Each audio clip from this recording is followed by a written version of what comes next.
तुम्ही बघा या माळेमध्ये 108 मणी आहे, पण त्या सर्व मण्याला एकत्रित करणारा काय आहे? नाही, गुरुमणी तर आहेच, पण मणी ज्याच्यामध्ये गुंतून ठेवलेले आहेत, बांधून ठेवलेले आहेत, जोडून ठेवलेले आहेत, काय काय? धागा, ते सूत दोर. कारण दादा इथे येऊन बसलात ना, या ठिकाणी भरपूर आहे. हरिनामाचा दुकान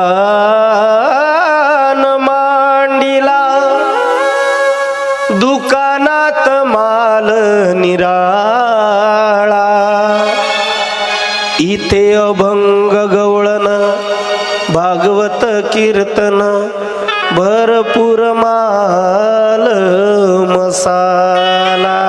अरे तुम्हाला जे पाहिजे ना